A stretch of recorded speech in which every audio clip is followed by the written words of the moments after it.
Arsenal and Manchester United suffered shock defeats at the English Premier League matches yesterday, which has made the race to the top four more interesting. Earlier, Tottenham Hotspur had suffered a loss as well, which means these sides, including Chelsea, will battle till the end for the top two Champions League spots. Good morning, I am Prarambha Dahal. Let's begin with the main stories. The ruling Nepal Communist Party determines leadership at all 77 district committees. Official announcement slated for today.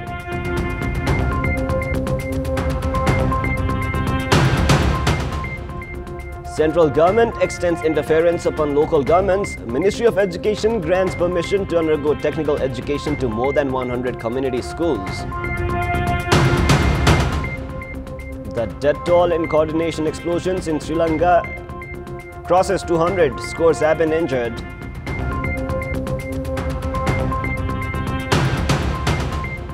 And Paris Saint-Germain PSG win their 8th French Ligue 1 title. Manchester United and Arsenal suffer losses at the English Premier League.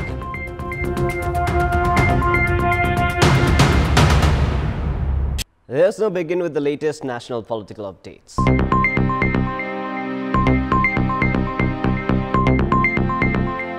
The ruling Nepal Communist Party has concluded the integration of its district committees after almost 1 year since the party's unification. The party's secretariat meeting held at the Prime Minister's official residence in Balughar determined the leadership of all the 77 district committees across the country. Nepal Communist Party has also finalized its Politburo members. The official announcement of the intra-party integration has been slated for today, the establishment day of Communist Party in the country. The party's chairman duo KP Sharma Oli and Pushpakamal Dahal had held an informal meeting earlier yesterday in a bid to finalize the integration process. Speaking at a program in the capital, Dahal had said that the party unification was based on principle rather than any personal interests, and that the chairman duo shouldered the responsibility to materialize the process. The entire organizational and departmental integration between the then CPN-UML and Maoist Centre had earlier remained stalled due to the intra-party groupism. The budget session of the Federal Parliament has been slated for the 29th of April.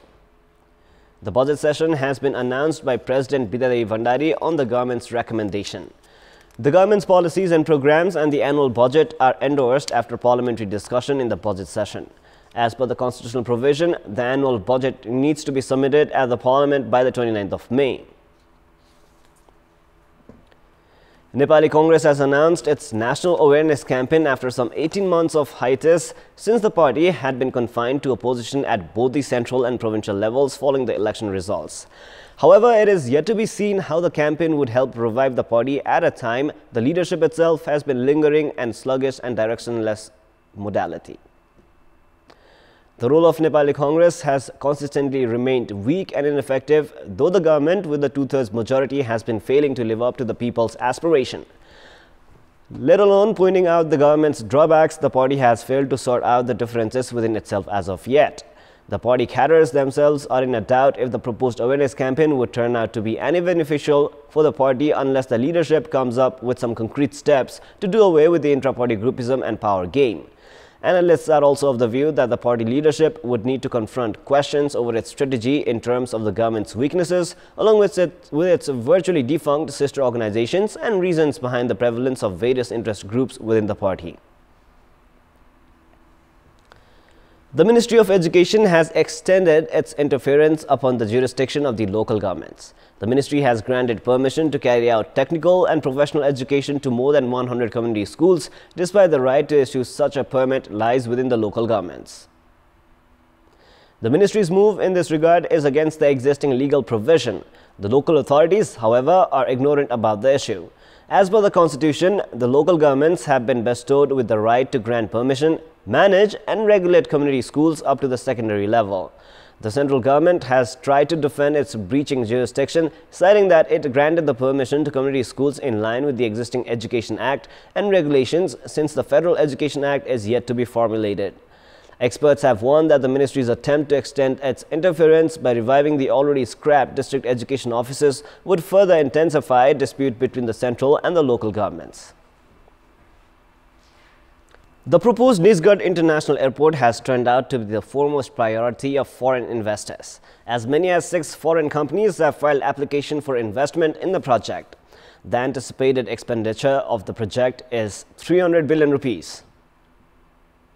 The government had put forth 77 different development projects in front of foreign investors at the recently held Investment Summit. As per the Investment Board, the government has received 48 applications for 31 development projects. The total amount pledged by foreign investors as per the application stands at 2.5 trillion rupees. At the initial phase, the board has prepared a work plan in a bid to select construction companies for 27 development projects within the next 3 months. Although a number of applications have been filed for the development projects related to transport infrastructures, energy and agriculture, the government has received only one application for the much-touted West Sethi Hyderabad project that has failed to see any progress despite being in the limelight for the past 3 decades. The government has failed to collect enough revenue to meet its target. At the budget announcement, the government had vowed to collect 831 billion rupees in revenue in the current fiscal year. The government had set a target to collect 674 billion rupees in revenue by the end of the last Nepalese year 2075 or the 20th of April. However, the government was able to collect only 581 billion rupees, which is 13% less than the target amount. The government failed to reach the targeted revenue amount due to poor collection of income tax and customs revenue. The Finance Ministry, however, claims that there would be increase in revenue collection and the target would be met as constructions and development works are rapidly increasing. The house rent tax collected by the local level is now being deposited in the central fund. Likewise, a number of investors have not expanded investment according to the government's expectations, which has also affected revenue collection. It has been analyzed that the government could not meet its target, which was set with a proper study of its tax collection capacity. Revenue is the main source of the country's budget. If revenue is not collected according to the target set, it affects the implementation of the budget. The government should therefore encourage to expand investment and increase the capacity of its mechanism. The construction of the required infrastructures at the Mahindra Stadium in Nepalganj continued until the last minute for the 8th National Games. However, many sporting events are being held at alternate venues, some at hotels and others at ill-facilitated places as the construction failed to complete despite the games kicking off. In this context, we had asked the players participating at the games what was their take on the authorities' negligence in the timely setting up of the required infrastructures and the difficulties they have been undergoing. Let us now take a look at what they had to say. Public voice. त्यो पुरानो field चाहिँ अलिकति यो हाम्रो रङ्गशाला भन्दा अलि धेरै टाढा भएको कारणले चाहिँ हामी अलि खेल्नको लागि चाहिँ अलिकति सुविधा नभएको हैन त्यहाँ चाहिँ अब दर्शकहरु बस्ने ठाउँ पनि प्याराफिट राम्रो छैन अलि खाना चाहिँ अलि उस थिएन न त्यो जस्तै अब प्लेयरहरुले खाने टाइपको चाहिँ अलि थिएन जुन रङ्गशाला बनिरा चाहिँ 8औं लागि भनेर बन्न लागिरा थियो नि जुन चाहिँ तयारी नै भएन गेम भन्दा गेम सिधिसक्यो अझै पनि त्यो खेल्न मिल्ने अवस्था नै छैन समस्या अब जिल्लामा पनि त्यही ग्राउन्डहरु कभरहरु छैन बाहिरै आकाशमै गरेर ट्रेनिङ गरेर यहाँसम्म आए यहाँ राष्ट्रियमा पनि यस्तै न टोयलेट न बाथरुम यो प्रभातहरु पहिले यो 2 महिना 3 महिना पहिले बनाएर रेडी राख्दियो भन्दाखेरि बहुत राम्रो हुन्थ्यो अहिले हता भयो के भयो त भगवान जान्दोस् तर यस्तो नहुनु पर्ने म चाहिँ नि चौथो राष्ट्रिय खेलकुददेखि नै खेलाडीको रूपमा आए अनि त्यो आइराख्दाखेरि मलाई उद्घाटन समारोह चाहिँ यसपालिको अलि भव्य लाग्यो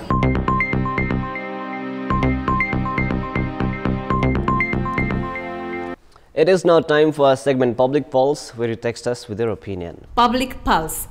The question is, why hasn't revenue been collected according to the target? Your options are A, due to leakage, B, lack of additional investment, and C, weak tax administration. The voting is on. You can type NEWS, select your option A, B or C, and then send it to 34001 to share your opinion with us. With this, let us move on to the sports news. Sports news. Paris Saint-Germain PSG have won their 8th French Ligue 1. PSG were crowned champions even before playing their match as Toulouse and Lille settled for a goalless draw last night. Having suffered 2 losses and settled for a draw in 3 recent matches, PSG made no mistakes against Monaco. PSG brushed aside Monaco 3-1 in the match where Kylian Mbappe scored a hat-trick. Alexander Golovin scored the consolation for Monaco in the 80th minute. This is PSG's 6th title success in 7 seasons, and they will play for the French Cup next week. Liverpool have climbed to the top of the English Premier League table following a 2-0 win against Cardiff City. Liverpool struggled to secure a win against Cardiff City. First half of the match had ended in a goalless draw. Georgino Wijnaldum broke the deadlock in the 57th minute as he scored in a corner taken by Alexander Arnold. James Milner then converted a spot kick in the 81st minute after Mohamed Salah was fouled inside the D box. Following the win, Liverpool have reinstated their 2-point lead over Manchester City, who have a game in hand. Liverpool now have 88 points from 35 matches, while City have 86 points with the game in hand. In other matches played at the Premier League last night, Crystal Palace saw off Arsenal 3-2 while Everton thrashed Manchester United 4-0. The losses for Arsenal and United were a good result for Chelsea as these teams, including Tottenham Hotspur, are in the contest for 2 places at the top 4 of the league. It is now time for a special segment of The Beat.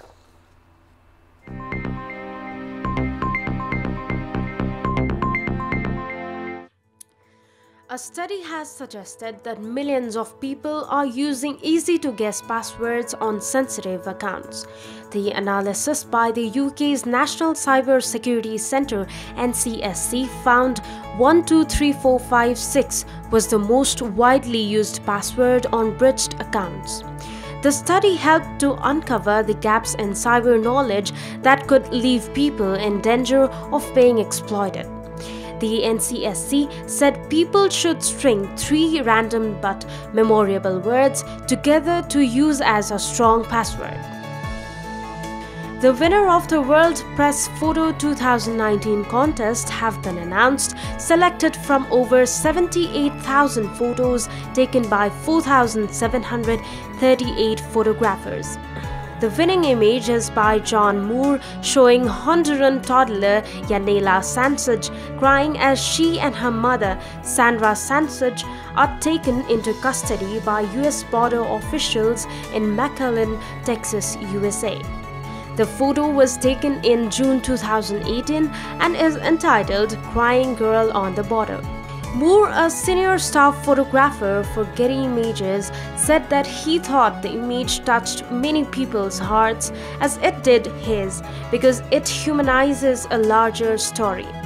After the photo was seen all around the world, US Customs and Border Protection confirmed that Yanela and her mother had not been among the thousands who had been separated by US officials.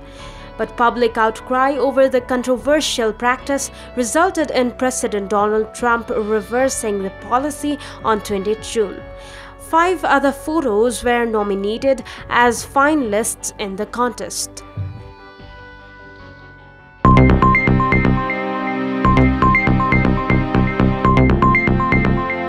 That is all for the moment. Our next English bulletin will air at 11 a.m. Keep watching Kantipur Television SD for more news and entertainment. Thank you for watching. Have a great day ahead.